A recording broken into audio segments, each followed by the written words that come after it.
So I want to talk about how I created a product review channel on YouTube that now has, as of today, it has 23,059 subscribers. Oops, here we go. 23,059 subscribers. So I started from zero, and basically this was like an old account, an old YouTube account that I had, and I just decided to start posting on it.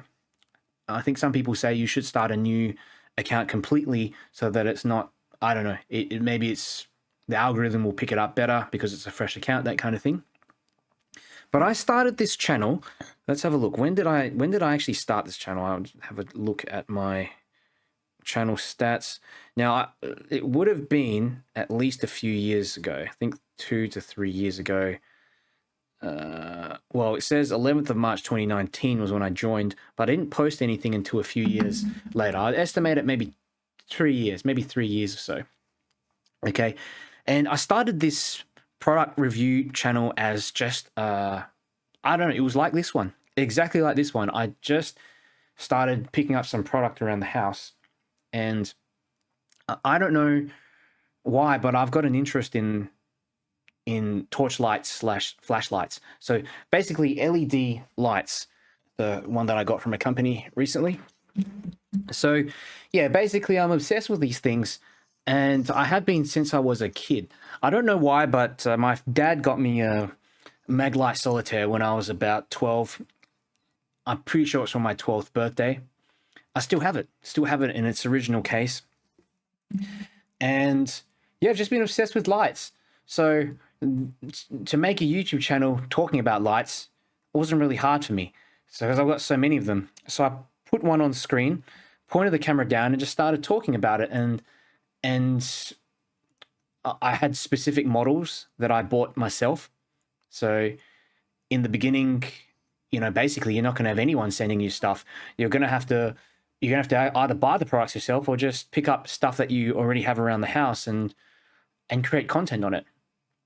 So yeah, I started making videos, didn't expect anything out of it, but soon enough, I think about 5 or 6 videos in, I noticed that YouTube was starting to promote these videos that I made. So the first few, I think, were on some Sofern lights, Woburn lights. There was some, what was the other one as well? A light by a company called Immolent, which was like a really, really bright light. And it kind of got me thinking, there's probably demand on this. And, if you look out there, there's really very little content specifically about this niche, because it's so specific. Sometimes when I tell people about it, they get weirded out. Like, why are you so obsessed with lights? I don't know. I don't know, but it goes with electronics and tech in general. I just like these little gadgets and things. So taking them apart, seeing how they work, creating my own like modifications and stuff like that. So anyway, I started making these videos and getting more and more views, this and that. I was buying more products, and I got the idea to, why not I just start contacting companies? Because I started another YouTube channel before that was doing pretty well. Mainly the Facebook group. I had got a lot of participants in there. I think it's now 260 something thousand people. So I dealt with companies before, and I was used to understanding how to kind of have a mutually beneficial situation. So I'd review paintbrushes, I'd reviewed paints, that kind of thing. A lot of these companies, they just want eyeballs on their products.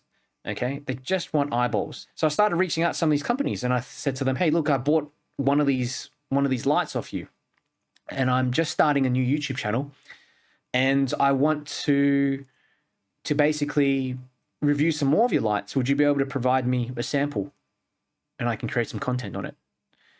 And I think I emailed like 50 companies in a few days, and only 2 of them got back to me. One of them said no, and the other one said, "Yeah, we'll send you another one." So it was actually a company called Sofern. So they were happy to send me one. And that was a huge win. In my mind, I was thinking, I know I can make this work. I mean, people are already watching the videos and they're enjoying me talk about the light and show them how it works. in the videos, you have to be, you have to make them so that they help people. So when you're reviewing these products, the biggest thing you're doing is basically giving your personal take on these products and helping people decide whether they should buy the thing or not.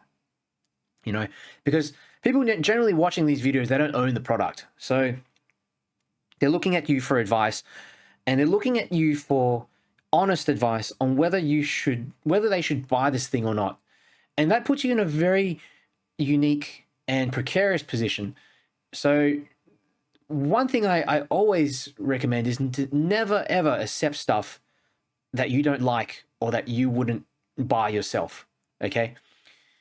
You can like something, but might think, hey, I won't want to buy this because I've already got a lot of them, but it's a nice product. You might accept something like that, but if it's a crap product and you're trying to promote that, that's never going to go well, because one, you're not going to feel invested in that product, and two, people are just going to know that it's crap. Even in products that I promote and I demonstrate, and I personally like, a lot of people think they're crap. So yeah, you're not going to get everyone to like your videos in the first place, but it really helps to accept stuff that are high quality, that you're personally interested in. I can say that I've turned down the majority of offers of different kinds of products. I get some weird offers for things, some really weird offers, even of like obscure clothing and yeah, God knows what. I won't mention some things, but I've had offers for some really weird, reviewing some really weird things. So that's my first bit of advice. And prior to that, I think, just getting things around the house that you like. If you have a hobby of some sort or something you collect, that's a good place to start. If you have more than a few items of a few instances of a particular thing, you probably know more about that thing than other people. At the moment, I own a ton of paintbrushes. I can talk about paintbrushes. I can talk about paints, and I know more about them than other people. Lights, I talk about them all day. So that's going to really help you in the beginning, because you're going to be interested in it. You can talk about it. And when you're first making these videos, it's so hard to just get started, because you're going to have a lot of confidence issues. You're not going to know what to say. You're going to make mistakes. So if you know the content, subject matter well, that's going to, make a huge difference. There was one guy that I helped out. Who watches my other channel, my tech channel, and I gave him a bit of advice as well. And he's now started an EDC channel. So, because that's just what he likes, these kind of gadgets and things that you carry around with you. Everyday carry, that's what it stands for. So yeah, I mean, for example, you could be a runner and you like running and you really like a certain type of product, a certain type, shoes. You could review shoes, or you could review just running related or exercise related equipment and gear, clothing. Something that you know about and that you buy and you're personally invested in. So that's where to start, and then from there you can kind of branch off. That's what I've done anyway. So I started out just with lights, but I have a general interest in tech, and so I started making videos on other types of tech. And as the channel grows, and as people see, as these companies see, oh, this guy's got 5,000 subscribers, let's reach out to him. No one's really going to reach out to you when you have like 100 or even 1,000 subscribers. It's tricky. So you're going to have to kind of be proactive there and reach out to people, reach out to companies yourself, and ask. And if they say no, don't take it as a no forever. It's probably just a no for now, because a lot of people start channels and then they don't keep up with it. I don't know if I'll keep up with all my channels as well. I mean, at some point I'll get bored, or maybe there's some point I just can't make videos anymore. Nothing's forever, right?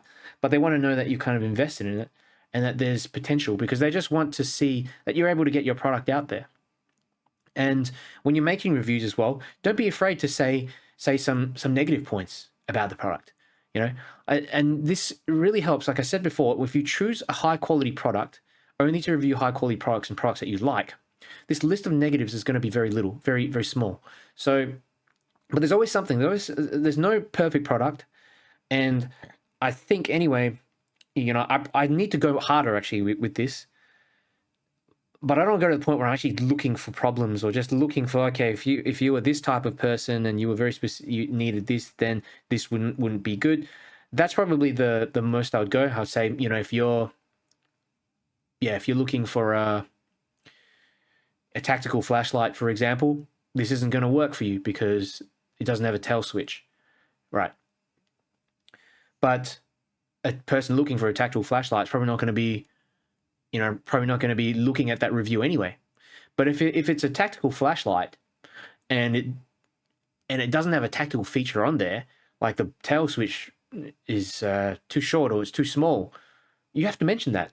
There's also not much a company can say if you're doing objective tests on the product, like if you're measuring voltages, if you're measuring output of devices. So, for example, I'm doing a review on a light, and a lot of lights start out at a very high output and then they start to reduce their output over time in order to regulate heat. So after a few minutes, the light will be, instead of 2000 lumens, it may be 300 lumens. So you run one of these tests and you create a graph, and that graph is just going to show you the reality, the objective test that you've taken. And all you do is just put that into the video, and people can make a decision themselves. And there's very, very little that a company can do besides tell you, hey, don't put that graph there. It makes our product look bad.